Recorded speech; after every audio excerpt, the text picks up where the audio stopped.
Bonjour et bienvenue sur Swiss Football Review. Bienvenue pour un nouveau récap de la semaine. Un récap de la semaine qui va rimer avec Nati, qui va rimer avec Super League, avec Challenge League. Générique.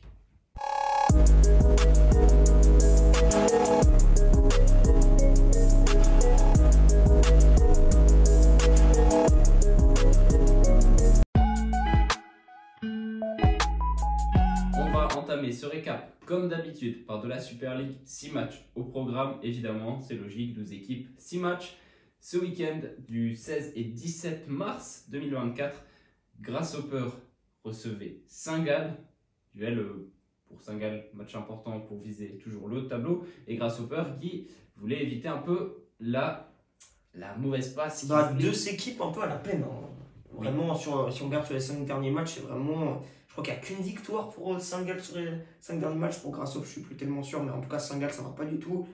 Grasshopper, c'est à peu près la même chose si on regarde leur classement et c'est les derniers matchs. Comparé par exemple à Lausanne Sport qui est à peu près dans la même situation que Grasshopper, on voit que Lausanne Sport est quand même dans une meilleure situation. C'est un résultat qui n'arrange personne en égalité 1-1 grâce à un but de Shadrack Akolo en 1-0 et à la 80e but de Bradley Fink 1-1.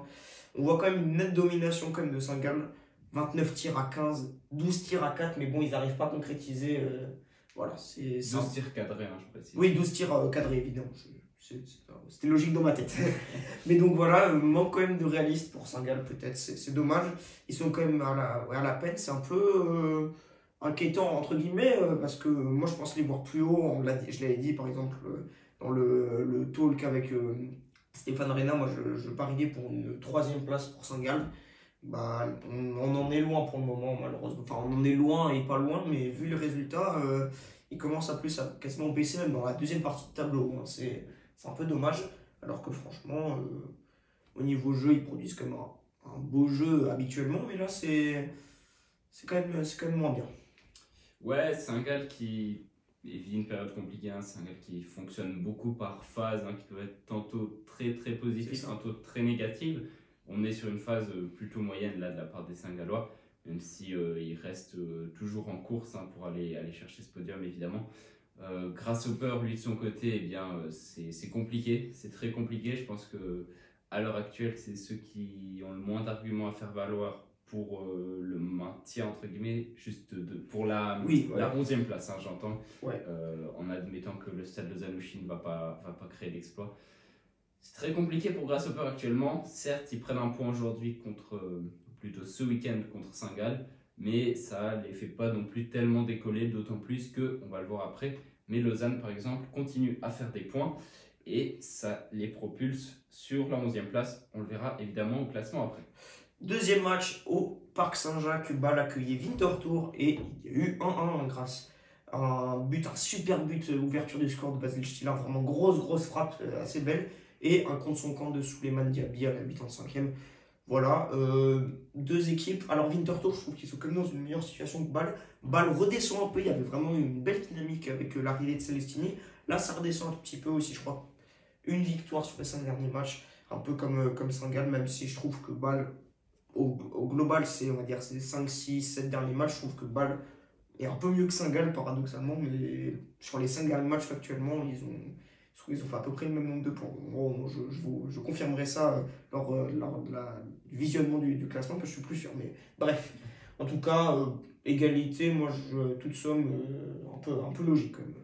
Ouais, et Bâle qui a quand même eu très chaud parce que ce but de Diaby, cet auto-but, du coup, il vient à la 85e. Oui. Bâle qui aurait pu perdre encore un match. C'est ça. Et finalement, alors qu'il y a un moment, comme tu as dit, avec l'arrivée de Celestini qui a mis vraiment un électrochoc dans cette équipe bâloise qui leur a permis de revoir leurs objectifs, d'aller viser pourquoi pas cette 6e place. Tout de suite, ça semble plus compliqué. Il y a eu une défaite 5-1 contre AIB, on va pas dire meurtri, mais blessé en tout cas. Dans leur orgueil aussi, on peut le dire. Voilà, qui était vraiment pas en forme. Ils s'en sont pris 5. C'était un match très compliqué pour eux. C'est ça. Aujourd'hui, ils sont pas loin de concéder une défaite contre Winterthur, qui certes est dans une bonne passe, mais qui reste un adversaire abordable au vu de la qualité intrinsèque de l'effectif du FC Bâle. Et ça va être compliqué vraiment d'aller chercher cette 6e place toujours. Winterthur qui de son côté continue de se positionner toujours plus, pourquoi pas. justement pour être du bon côté de la ligne, ce serait très intéressant. Et pour être tout à fait complet, ce serait intéressant de dire que Célestini a prolongé jusqu'en 2026 avec le FC Bâle, donc ce qui fait sûrement suite au bon regain de forme qui avait suivi son arrivée. J'espère, on va dire pour Bâle, que c'est pas qu'ils jouent pas un peu avec la culture de l'instant et qu'on voit à la fin de la saison qu'au final le bilan de Célestini est un peu mitigé. J'espère pour eux parce que ce serait quand même ce serait quand même difficile. Après, évidemment, ils peuvent le vendre, ou même, mais ce serait quand même plus difficile de le vendre. Là, ils auraient peut-être pu ne pas le prolonger. Mais bref, c'est pas grave. Peut-être réfléchir un peu avant de le prolonger. Mais c'est sûrement mûri, c'est sûrement réfléchi. Il y a sûrement une idée en tête. Mais on espère qu'ils ne jouent pas avec la culture de l'instant non plus. Parce que très clairement, là, il sort d'une bonne série. C'est signé, il le prolonge direct. Tu vois. Donc, c'est. Ouais, bah moi, je pense que c'est au contraire pas trop jouer avec la culture de l'instant, c'est bien, ça montre qu'ils veulent peut-être mettre un peu plus de continuité, c'est quelque chose qui a manqué, je pense, cruellement à Bâle ces dernières années. C'est vrai aussi. Donc, essayer de bâtir un projet avec Célestinis, enfin, bâtir un projet, pour l'instant, il est assez flou du côté de Bâle, on va pas se mentir, mais ça peut être intéressant d'essayer de. Non, c'est vrai, mais ouais, mais je me dis peut-être le prolonger parce qu'il vient, entre guillemets, comme. Il n'a pas encore fait une saison, même une demi-saison à Bâle. Donc c'est peut-être un peu rapide, mais c'est compréhensible d'un côté. Donc ça. Prochain match, c'est une défaite 2-0 d'Yverdon sur les terres de Lugano au Cornaredo. Défaite qui confirme évidemment la dynamique de défaite d'Yverdon à l'extérieur. C'est très compliqué pour eux cette saison. Ils ont beaucoup de peine à se déplacer, les joueurs du Nord-Vaudois. Et aujourd'hui, eh bien, ça paye cash contre une équipe de Lugano qui veut évidemment viser le haut de tableau derrière un Servette, un IB. Alors moi qui ai pu voir ce match sur la RTS, Lugano, c'est quasiment un no-match. Il n'y a eu qu'un tir cadré de la part des amis de Mangiarati, des hommes de Mangiarati, pardon. Il y a eu, franchement, ils ont géré leur match grâce aussi à des buts de Mahmoud et Valenzuela. C'est une victoire assez logique. Domination quasiment constante des hommes de Mattia Crociati, pardon. Voilà. Donc c'est assez logique, il n'y a rien à dire et ça confirme, comme tu l'as dit, cette dynamique terrible à l'extérieur pour Yverdon, que ce soit avec Marco Chelibam ou que ce soit avec Mangiarati, ils n'arrivent pas à se déplacer. C'est vraiment dommage. Ensuite, Zurich qui a trébuché contre le Stade Lozanouchi, qui pourtant a très bien débuté son match avec un but de Okita à la 10e, puis un deuxième de Marquezano à la 19e. Mais voilà, Alban Ajdini a décidé de changer le cours du match, a inscrit un doublé, 42e et 79e minute de jeu. Score final 2-2, le Stade Lozanouchi qui fait un bon point, mais surtout qui freine Zurich dans la course au tableau. On va dire qu'ils sont sur une bonne dynamique de 2 matchs, 4 points en 2 matchs avec aussi une victoire face à Lucerne il y a une semaine. On n'a pas pu le décrypter parce que, pour cause de maladie, moi j'étais pas là. Bref. Je m'égare, mais ça, on va dire que ça adoucit un peu les temps du côté du Stade Lozanouchi, c'est quand même des temps durs, d'être dernier tout le temps. Dernier, ne même pas être proche de l'avant-dernier, parce qu'on ne peut pas dire que 10 points, même le nombre de points là, je ne sais plus les points en tête, mais je crois que c'est une dizaine de points, c'est quand même beaucoup, c'est dur à revenir. Là, ça fait du bien de prendre 4 points en 2 matchs. Et franchement, c'est pas immérité vu le match qu'ils ont fait, le Stade Lozanouchi. Et là, c'est la grosse surprise on va pas dire de ce récap, mais de cette journée de Super League, cette victoire de Lausanne face à IB. En plus, ça se joue à la Tuilière, je crois, record d'affluence à la Tuilière cette saison, 11 000 personnes. C'est génial, grâce à des buts de Kalisen et de Dussen. Mérité, il n'y a rien à dire de plus. IB qui, malgré cette victoire pour la première de Joël Magnin face à Bâle, trébuche encore et ça devient de plus en plus serré avec Servette. Ouais, très beau match de Lausanne, évidemment, il faut le souligner, c'est important de le dire. Victoire 2-0, comme tu l'as dit, grâce à un but de Seine sur penalty. Il a l'habitude, maintenant il en a 10 buts cette saison, dont une grande majorité sur penalty. Et Noé Dussen également qui a marqué sur coup franc. Donc Young Boys qui a vécu un match compliqué, qui était vraiment dans le dur, honnêtement, et même sur la fin de match, où Young Boys devait faire les différences pour aller chercher un résultat, bien c'est Lausanne qui se crée quasiment toutes les occasions. Hein. C'était assez fou. Un tir cadré pour Young Boys. Assez fou de voir ça. C'est 90 minutes. Il n'y avait aucune réaction du côté d'IB. Ils étaient, c'est comme s'ils avaient abandonné. Ils avaient dit ok, on a perdu ce match et ils avaient lâché. C'est assez inquiétant. C'est Montero qui l'a dit à l'interview après le penalty. On était comme abandonné de nos forces en plus. Il a dit ça. Il a dit on n'y arrivait plus après le penalty de Kalisen. C'était un peu bizarre et au final on l'a vu, il n'y a qu'un tir cadré pour IB, hein, donc c'est très peu. Hein. Très compliqué pour Young Boys qui sortait pourtant d'un gros match contre Bâle. Et bon, on va dire que ça ouvrait une voie à peu près royale à Servette. Mais bon, ils n'ont pas réussi à saisir cette opportunité, malgré notamment une ouverture du score de Nishimura après seulement quelques secondes de jeu. Ouais, 2-2 à la Swissport Arena, donc un doublé de Nishimura, notamment aussi sur penalty. Franchement, quel début pour Nishimura, c'est assez génial ce qu'il nous fait. Que ce soit en Coupe d'Europe, même si le parcours est terminé, je trouve qu'il faisait aussi des bons matchs. En Super League aussi.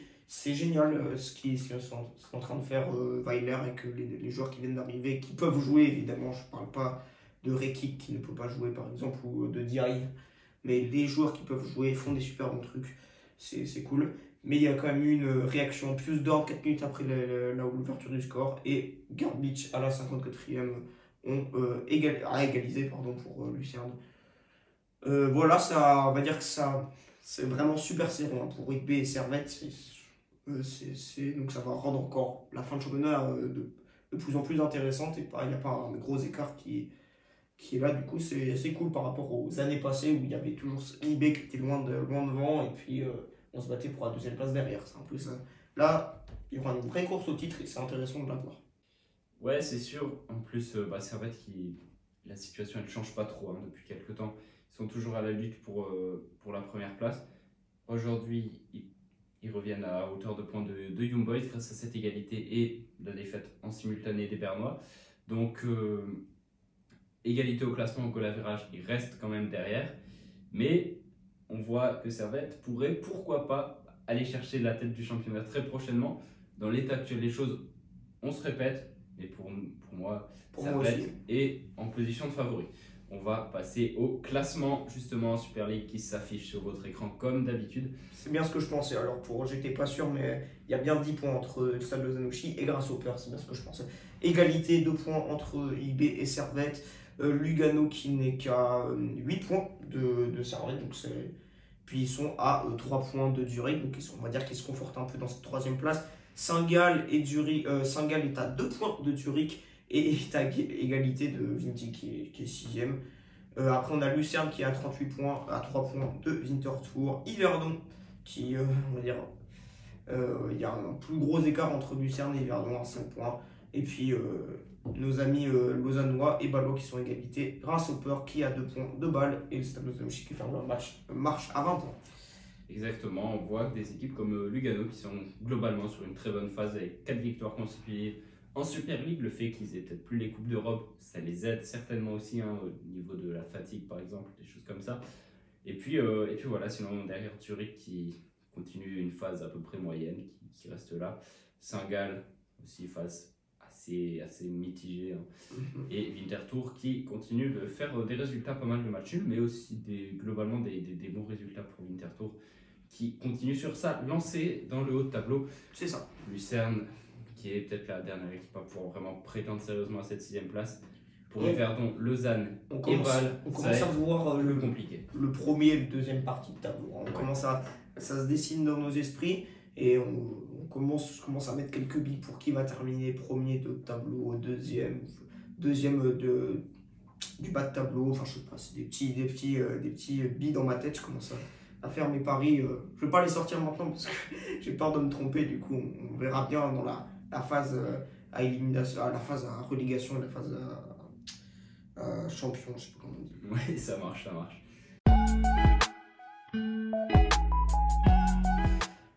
On va passer à la Challenge League et on va faire un petit coup de zoom sur le match sommaire hein, qui se jouait à Tourbillon entre Sion et Thun.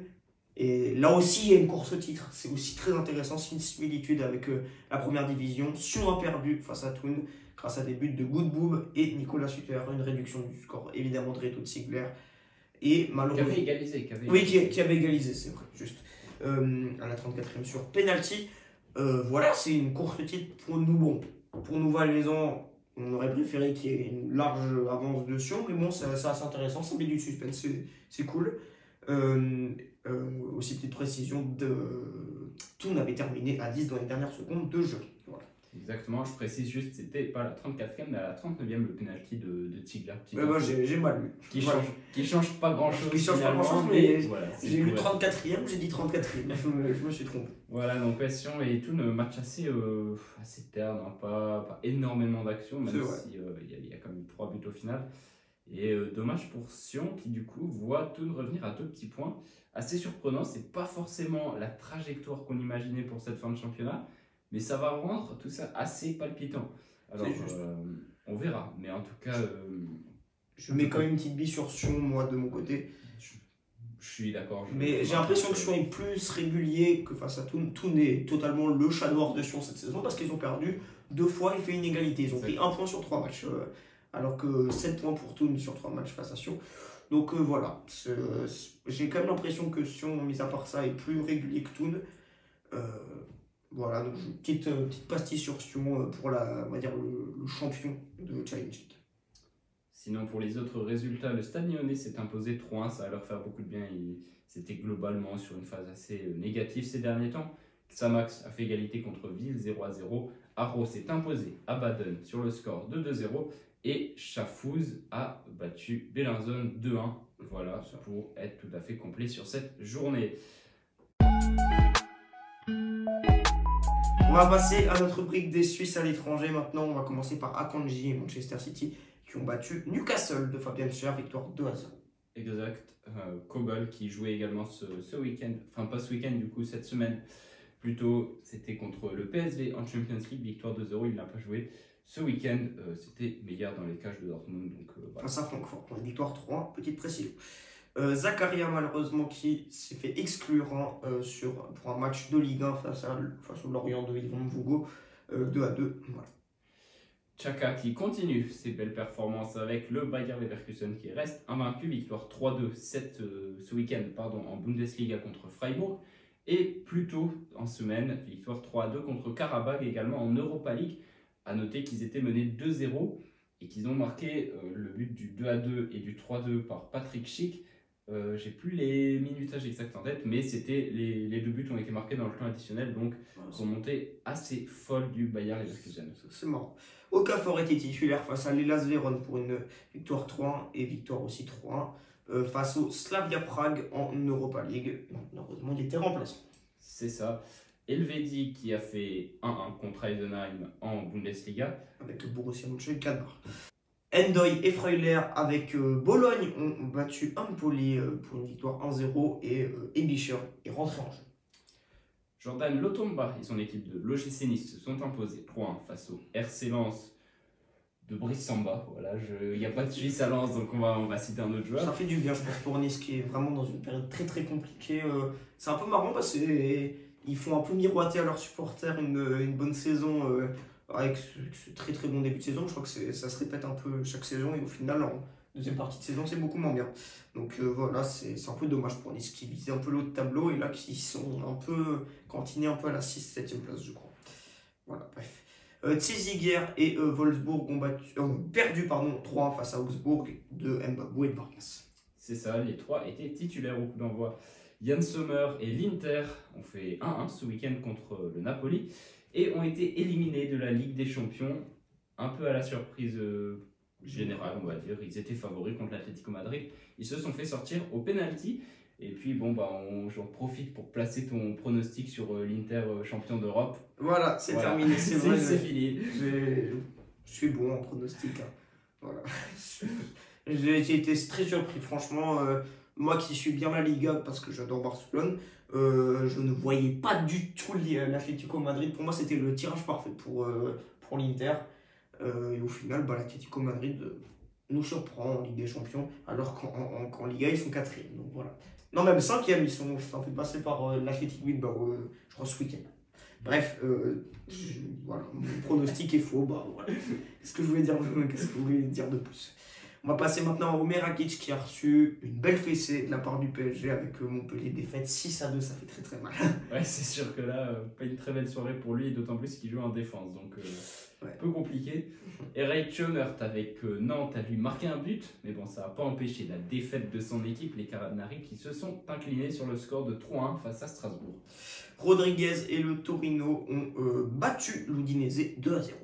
Exactement, et pour finir, un nouveau but d'un Suisse en Ligue 1.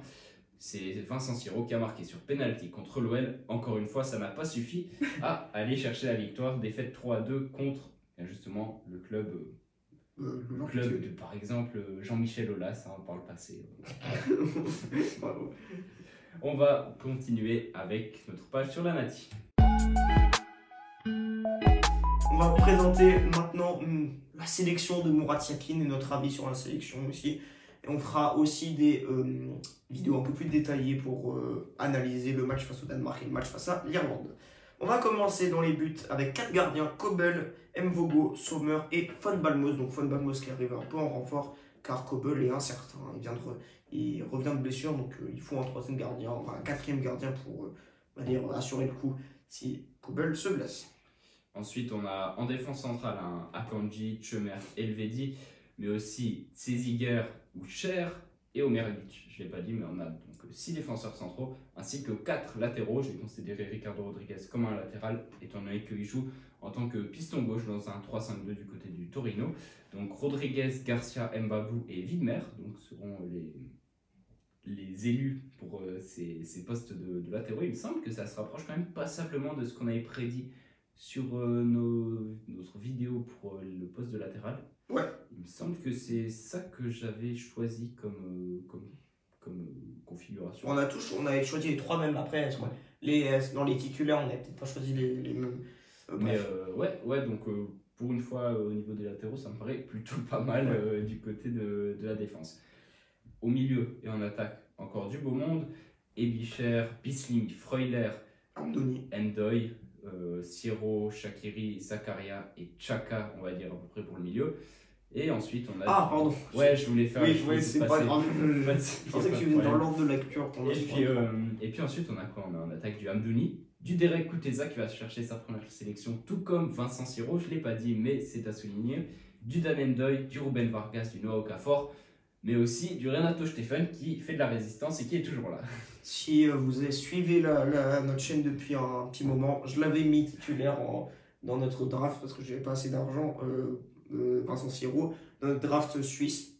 Voilà, je suis un peu un visionnaire. Tu étais en avance sur... En avance de 6 mois. Voilà, exactement. Mais franchement, il mérite. Je l'avais mis aussi parce qu'il méritait d'être pris en sélection. Je trouve qu'il fait un parcours magnifique depuis qu'il est sorti de Sion. C'est assez beau. Voilà. Et moi, je suis content aussi pour Kuteza. Parce que Kuteza, franchement, fait une superbe saison avec Servette, que ce soit en Ligue Europa Conférence et en Super League. C'est génial ce qu'il fait. Par contre, je comprends toujours pas pourquoi on prend Stéphane. Voilà, je vais être clair. Hein. Même s'il fait on va dire une bonne saison avec Lugano, c'était toujours un peu poussif avec la Suisse. Il a 31 ans, 32 ans. Il faudrait quand même pour songer à arrêter. Voilà. Parce que pour moi, il y a d'autres personnes qui pourraient être prises à ce poste. Hein. Voilà, c'est un peu dommage de prendre toujours Stéphane. C'est pas dommage, mais voilà, ça fait de l'ombre à d'autres jeunes qui sont peut-être aussi fins que lui et qui sont là.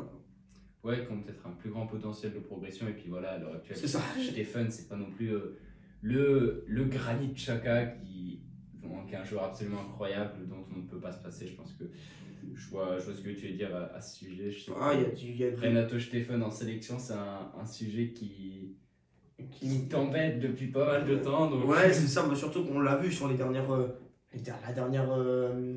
trêve internationale pour conclure cette chaotique qualification pour l'Euro. Stéphane, il était pas bon. Moi, je suis désolé, Stéphane, il était pas bon sur les derniers matchs. Il a joué, mais il était pas bon. Voilà, bref, je trouve ça bizarre de le prendre toujours et de donner du temps de jeu, alors que franchement, ça lui sert pas grand chose. Ça sert pas à grand chose de le prendre. Franchement, il y a d'autres personnes. Il y a d'autres personnes qui pourraient être prises, que ce soit en M21 ou même des joueurs qui pourraient inaugurer leur première sélection en équipe. de Suisse. Même oui, en M21, bref, je me répète un peu, mais il y a un paquet donc, qui pourrait être pris. Ouais, voilà, donc, mais à part ça, globalement, ça me semble être plutôt cohérent comme liste. Oui, Maintenant, je suis d'accord.